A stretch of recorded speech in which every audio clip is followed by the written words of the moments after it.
Hi, listeners. I'm Jeff Delvicio, the Chief Multimedia Editor and Executive Producer here at Scientific American. I work every day alongside Rachel and Fonda and the rest of our crew here at SciAm to bring you science quickly. But before we dive into today's episode, I want to share something very personal and important. I spent the last 25 years of my life telling stories about science. I've written, filmed, recorded, and animated the discoveries that shape our world. Whether it's exploring science inside of biosafety labs or out on ice sheets, I've witnessed the power of science journalism. But here's the hard truth. Journalism like ours is getting harder to do. Newsrooms are shrinking, misinformation is growing, and responsible reporting, real, verified human reporting, takes time, care, and support. Subscribing to Scientific American is the best way to keep science journalism alive. By subscribing to SciAm, you're supporting the work we do to bring you science quickly. Please consider getting a subscription today at scientificamerican.com/getsciam/science quickly. As Thomas Jefferson once said, if a nation expects to be ignorant and free in a state of civilization, it expects what never was, never will be. I know we all want to live free, so let's keep learning together.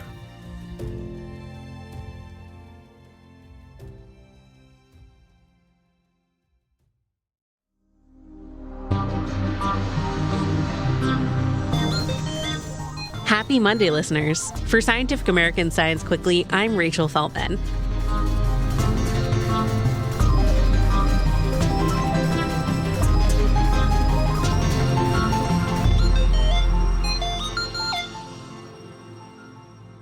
I was out of the office taking a little break last week, so I didn't have the chance to write and record our usual news roundup.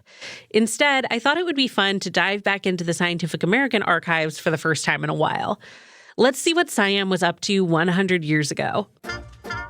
The April 1925 issue of Scientific American had more in common with our coverage in 2024 than you might expect. 99 years apart, everyone was going gaga over eclipses. While the January 1925 total solar eclipse didn't quite hit the same swath of the U.S. as the one we got to enjoy last year, it did treat folks in Minnesota, Wisconsin, Michigan, Pennsylvania, New York, New Jersey, Connecticut, Rhode Island, and Massachusetts to totality. According to SciAm's April 1925 article on the subject, the weather was pristine for eclipse viewing. The article also details some apparently very eerie visual effects that showed up during the eclipse. Apparently, some folks in the path of totality saw patterns of dark, squirming bands on the ground during the last moments of sunlight. Indeed, the article states, there was hardly anything more weird in the whole unearthly sequence than the appearance in the growing obscurity of these thousands of writhing serpents of shadow. The 1925 writer helpfully explains what scientists still think is behind these illusory snakes. Apparently, they were the shadows cast by streaks of air with different densities. As anyone who's ever gotten to experience an eclipse knows, the shadows cast by the sun sharpen as the light source narrows in scope. So while we don't usually see the squiggles of warmer and cooler drafts of air refracting different amounts of light, an impending total eclipse can make the effect noticeable. There was reportedly some pristine white snow on the ground during the 1925 eclipse, which likely created a perfect background for seeing some solar shadow play. One interesting difference between last year's eclipse and the one in 1925, the moon was late, or more accurately, all the humans were early, by about 5 seconds. The April 1925 edition of SciAm explains that while the general public probably found it delightful that the totality predictions were so close to exact, astronomers were disappointed by the discrepancy. What I find really neat is how scientists became aware of the 5-second delay at all. According to SciAm, observing stations along the path of totality were poised to send a signal over telegraph wire at the moment the moon completely covered the sun. Those signals were automatically recorded by accurate time-measuring machines at Bell Labs and Yale University, so scientists could later analyze the event's timing. The same article predicts that an eclipse in 2025 could be predicted not only within an error of 5 seconds, but within an error as small as can be observed. Predicting the exact arrival of totality requires knowledge of where the sun and moon will be in the sky at any given moment. We've now got an excellent read on where the moon is all the time, thanks to mirrors left there during the Apollo missions. And as we explained in our January episode on heliophysics, there are always plenty of scientists focused on the sun. Moving on from Eclipses, I can't talk about vintage Scientific American without reminding you that the Scientific American psychic investigation was a very real, very serious endeavor in 1925. Technically, the magazine's official search for proof of genuine ghosts was held from 1923 to 1924, but the rules specified that the aptly named Psychic Committee would review any applications still pending when the deadline closed.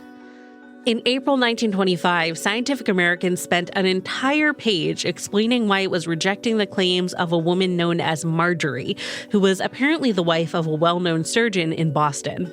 According to recent reporting by PBS, Marjorie was the most serious contender in Siam's hunt for a genuine spiritual medium, with famous illusionist and skeptic Harry Houdini included in the committee that investigated her.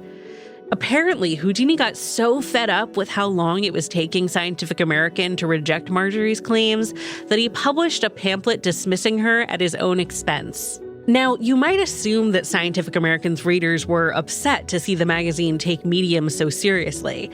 But according to an article about the Marjorie investigation published in Siam's August 1924 issue, the most persistent criticism the magazine faced for its psychic challenge was that it was too hasty in dismissing individual mediums. Rigorous as always, Scientific American waited to make its official declaration on Marjorie until members of its committee had attended almost 100 of her seances. We'll wrap up our tour of the April 1925 issue with a quick scan of the Inventions new and interesting section. If you've never looked at our archives before, this is the place to start for a quick hit of delightfully weird historical ephemera. It features new patents the editors of the magazine found particularly innovative, and the result feels like an as-seen-on-TV collection of late-night infomercial gadgets. For instance, in April 1925, the magazine featured an electrical salon device that offered all sorts of attachments, from razors to dental hygiene devices. I guess you could call it the original Dyson Airwrap. The magazine also showcased an elaborate device meant to remove the core of a grapefruit, which I have to admit is baffling to me for several reasons. Another featured product is a small folding table for dogs, which the magazine suggested could create good manners by raising their standard of living. I see what you did there, guys. Though it was noted that if most people had as much trouble getting their dog to eat off the table as the Siam photographer did, we should not call it a great success. In a blurb titled "Foiling the Hijacker," the magazine highlights an extremely clever device to frustrate the motorcar holdup men. Was it some kind of door lock or alarm system? No, it was a gun holster that reportedly kept revolvers safely and accessibly pointed at either the floor or dashboard of the car. That's not to say that all of Siam's favorite new inventions look silly in hindsight. The April 1925 issue also shares the game-changing news from the University of California that prunes can now be dehydrated artificially more efficiently than they can be dried out in the sun. And some of the magazine's highlighted products are so practical that it makes me shudder for folks who had to live before their invention, like serrated kitchen shears, rubber scrapers for cleaning kitchen sinks, and foot-powered mop wringers to save cleaners from bending over.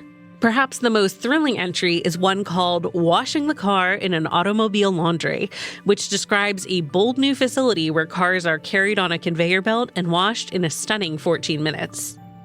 That's all for this week's Vintage News Roundup. The usual 21st Century News will be back next Monday.